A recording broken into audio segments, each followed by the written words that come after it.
언뜻 버려진 도시처럼 보이는 하시마 섬은 바다를 누비는 군함을 닮아 군함도라고도 불리는데요.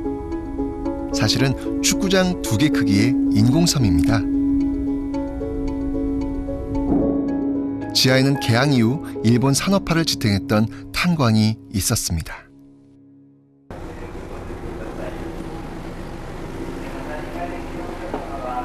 일본이 유네스코 세계유산 등재를 추진하면서 최근 이곳을 찾는 관광객들이 크게 늘고 있다고 하는데요. 석유가 중요 에너지로 떠오르면서 1974년 폐광이 되었고 무인도로 전락합니다. 이후 적잖은 공포 영화의 배경으로 등장할 뿐이었습니다. 바로 이 메이지 유신의 어떤 산업혁명, 일본이 자랑하는 그 산업혁명의 어떤 그 심장과도 같은, 엔진과도 같은 그런 곳이거든요. 자, 한번 이곳에서 어떤 모습들이 있는지 한번 살펴보도록 할 텐데요. 일단 분위기는 으스스합니다. 지금 뭐 폐광 같은 느낌이 들어서 으스스한 느낌. 네. 일본에서는 문화유산으로 관리되고 있는데요. 전문가의 설명에 자부심이 묻어납니다. 電化製品 100% の普及率だったそうです。これを見てください。ステレオまであるんですよ。テレビ、ラジオのステレオもあります。100% の昭和30年代で、全国的に見ますとね、白黒テレビで普及率は 7.8%。100 台のうち100件のうち10件8件ぐらいしかなかった。しかし、ここは 100%。 20세기 초부터 탄광으로 돈을 번 이 도시는 도쿄보다 높은 생활 수준을 유지했던 최첨단 도시였습니다.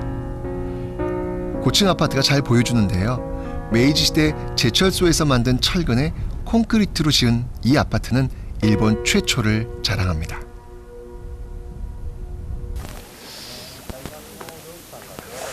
konnichiwa. こんにちは。来てみてどうですか？やっぱり海の中でこういった施設があるっていうのはやっぱり壮観な景色だとは思います。僕らとしては世界遺産に明治から昭和にかけて歴史があってこうやった施設ができてるわけですから世界遺産になってくれた方がもちろんいいと思ってま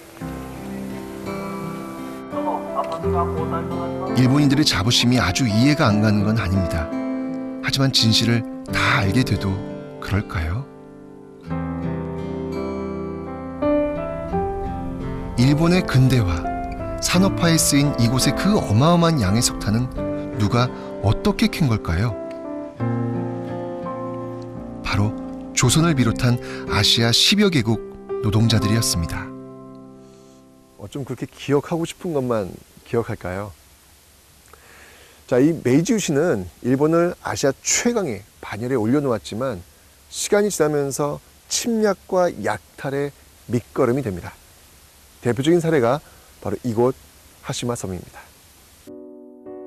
깊이 1000km, 45도를 넘나드는 엄청난 열기 속에서 갱도의 중노동에 시달리다 보니 죽기도 많이 죽었습니다. 아파트에 살았던 일본 사람들과 달리 바닷물이 들어오는 지하에 살다 보니 태풍에 수장되기도 했다고 합니다.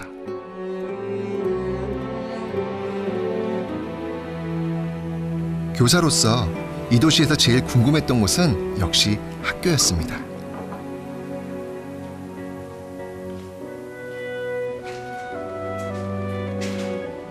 일본 사람들도 또 강제로 끌려왔던 노동자들도 아이들을 낳고 길렀겠죠.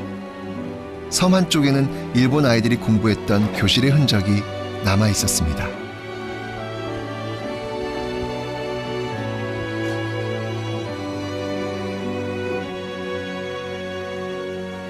이 공간에선 어떤 교육이 이루어지고 있었을까요? 이곳 하시마 섬에서 이 교육이 시작된 시점은요 1893년부터라고 합니다. 여기서 지금 학생들이 너무 재미있게 공부하고 있는 그런 모습들이 그냥 상상이 됩니다. 앉아가지고 막 지잘지잘 대면서 선생님하고 뭐 하시마 섬에 대한 뭐 재밌는 이야기들도 많이 나눴을 것이고 그런 모습이 상상이 되는데, 자, 교육은 평등해야 합니다. 그런데 이 공간에 있는 일본인 아이들은 메이지 유신 이후 일본인들이 그렇게 자랑하는 산업혁명의 정신을 정말 재미있게 배우고 있었겠죠. 그런데 이 공간 밖에 있는 타 민족 사람들은 바로 그 메이지 유신 이후 만들어낸 그 산업혁명의 희생양이 되어서 강제 노동을 하고 있는 그 모습. 이 하시마 섬의 이 교실에서는 정말 큰 차별이 이루어지고 있구나라는 생각이 드니까 교사로서 참 가슴이 좀 먹먹해지는 그런 느낌을 갖게 됩니다.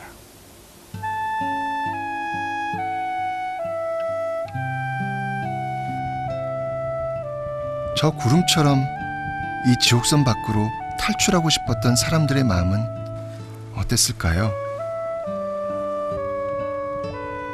저 바다로 뛰어내렸던 사람들의 인생은 어디서 보상받아야 할까요?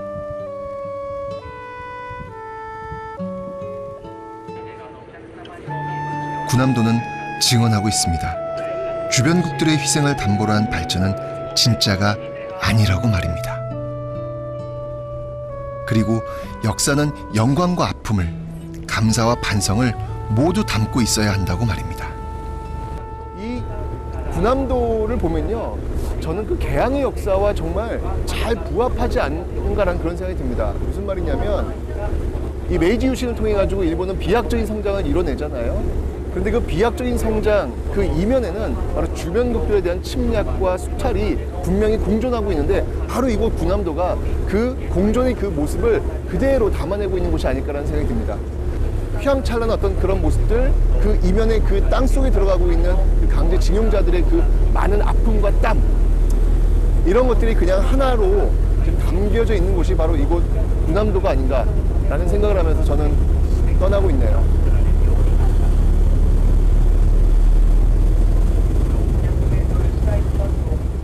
개항사와 메이지 시대를 통해 일본을 깊이 들여다보는 여행의 마지막 여정은 그 유명한 야스쿠니 신사로 정했습니다. 세계 개항사를 들여다볼 때 이 전쟁은 빼놓을 수 없는 요소죠. 일본 역시 마찬가지였습니다. 내부적으로는 지독한 내전을 겪었고요. 외부적으로는 개항을 강요하고 침략 전쟁을 수행하게 됩니다. 그 과정에서 죽게 된 많은 사람들을 신으로 모시는 것 역시 또 일본적 특징이라고 할 수 있겠는데요. 바로 그 한일 간의 극명한 역사인식의 차이를 보여주는 곳, 야스쿠니 신사입니다.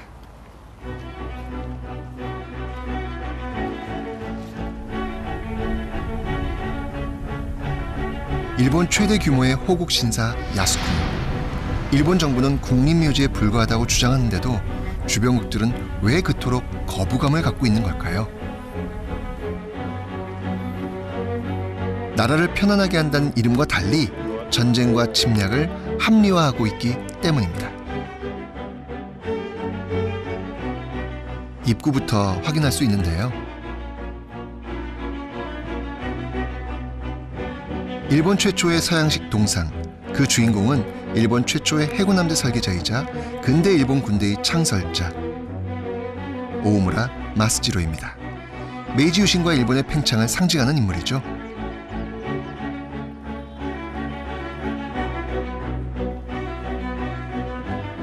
이곳은 야스쿠니 신사의 중심, 위패가 모셔진 곳입니다. TV에서 많이 보셨죠? 이곳엔 246만 명의 전사자들을 신으로 모시고 있는데요. 개항 이후 여러 침략 전쟁과 죽음을 미화하고 일왕에 대한 충성을 이끌어내는 데 이용했습니다. 일반 국민들 역시 야스쿠니 신사에 참배하는데 거부감이 없어 보입니다. 신전 바로 옆, 그냥 지나치면 안 되는 곳이죠. 과거사에 대한 일본의 속내를 가장 잘 알 수 있는 전쟁기념관 유슈칸입니다. 입구에 들어서니 2차 대전 당시 주력 전투기였던 제로센과 증기기관차가 웅장한 모습으로 관람객들을 맞이했습니다. 이 우기승천기인데 이게 지금 읽어보니까 이 군기는 완전한 형태로 지금까지 존재하고 있는 유일한 그런 깃발이라고 하네요. 이들에게는 자랑인 듯합니다. 우리에겐 많은 아픔인데요. 군국주의의 상징이란 걸 알려주지 않으니 국제 스포츠 경기장에 거리낌 없이 전범기가 등장하는 것이겠죠. 일본 국민들 역시 전장으로 내몰렸는데요. 이게 뭐죠 지금? 여기 지금 보이세요? 지금 로프 있잖아요. 로프. 배에서 사용하는 그 로프인데 이게요. 지금 어떤 걸로 만든 거냐면요. 그 여성들 있잖아요. 일본 여성들의 머리카락으로 지금 만든 겁니다. 전쟁에 앞서서 일본의 어떤 그 전 국민들이 정말 똘똘 뭉치는 그런 모습 보이고 있는데 한편으로는 좀 섬찟한 그런 모습도 보이고 있습니다. 어우, 로프. 전쟁의 광기는 이성도 마비시키나 봅니다. 이 로프를 만드는데 10,000명의 여성들이 1년에 걸쳐서 만든 거랍니다. 와, 엄청나네요.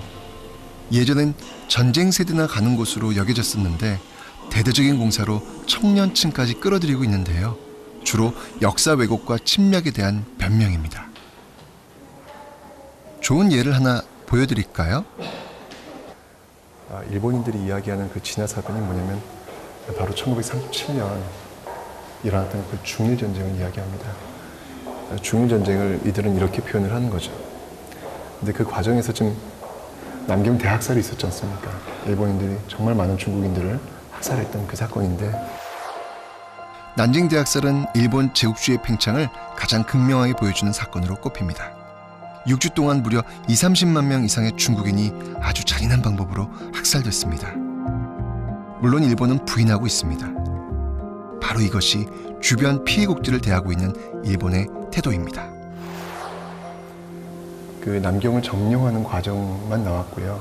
학살에 대한 이야기는 없네요. 오히려 지금 여기 지금 사진을 보니까 신문을 보니까 평화를 되찾은 남경이라는 표현을 쓰고 있습니다.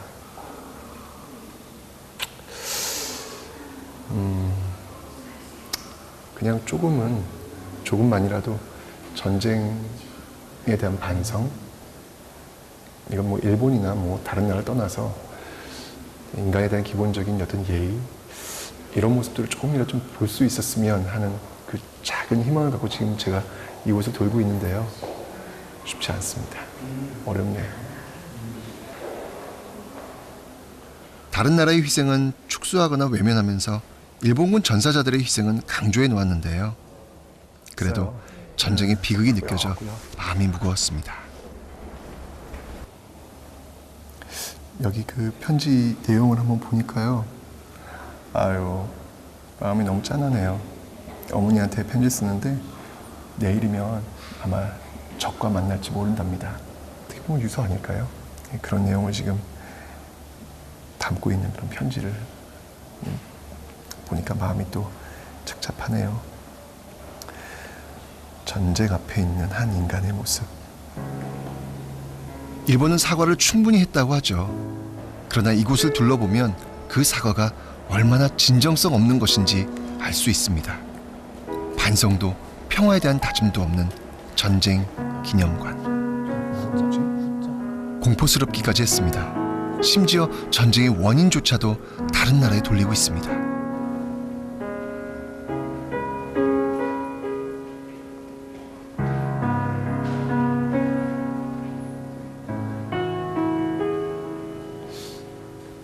여기 지금 제2차 세계대전 후에 각국의 독립상황이라고 나왔는데요. 여기가 지금 마지막 실인데 좀 읽어볼까요? 일로 전쟁의 승리는 세계 그 아시아 그 인민들의 독립의 꿈을 생각하게 했다. 그러니까 러일 전쟁을 통해서 이 식민지 국가들이 독립을 꿈꾸었고, 그리고 그 밑에 보면 아시아 민족의 독립이 현실이 된 것은 바로 대동아 전쟁 이후였다. 이렇게 나오고 있거든요. 야, 그러니까 이건 지금 각국 아시아 그 국가들의 독립은 바로 대동아 전쟁으로 인한 수혜였다. 뭐 이런 식으로 지금 서술이 되어 있네요.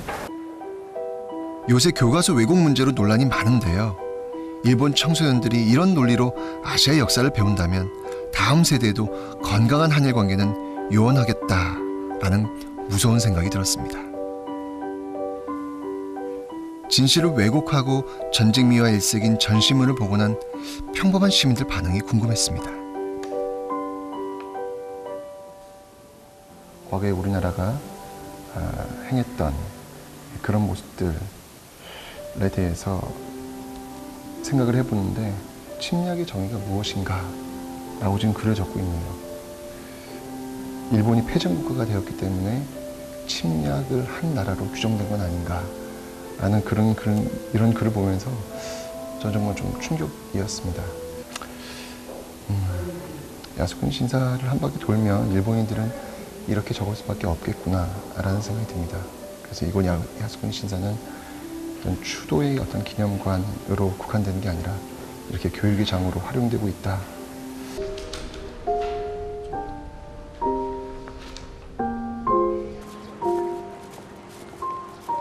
전쟁의 광기가 서린 유시관과 달리 바깥 풍경은 평온하기만 합니다.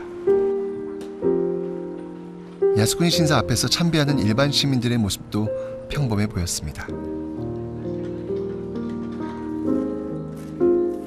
야스쿠니 신사 안에서 만나게 되는 평범한 사람들의 소박한 소원.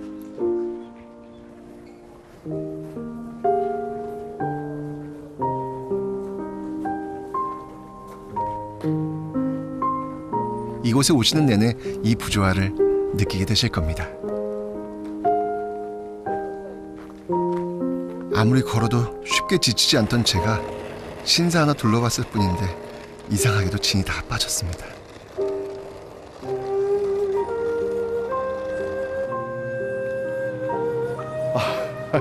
힘드네요. 제가 맨 처음에 이곳에 올 때는 그 한일 관계사가 서로 마주보고 있는 평행선이라고 생각했는데 그게 아니라 한 바퀴 둘러보니까요. 이건 계속 벌어지고 있는 사다리꼴이었습니다. 일본이 자랑하는 그 근대화의 상징인 그 메이지 유신을 한국, 중국, 주변국들이 좋아할래야 좋아할 수 없는 이유, 그리고 주변국과의 관계가 계속 벌어지는 그 이유가 바로 이곳에 있었습니다. 일본은 하루빨리 그 야스쿠니 신사 이 돌이 이 밖으로 나와서 자신들의 그 개항의 역사를 둘러보기를 바랍니다. 그리고 이곳의 역사는 우리의 정치, 외교, 무역, 심지어 생활 양식까지 영향을 또 미치고 있습니다. 이렇게 역사가 중요하기에 우리는 정말 많은 관심을 역사에 기울여야 되겠습니다. 역사를 잊은 민족에게 미래는 없기 때문입니다.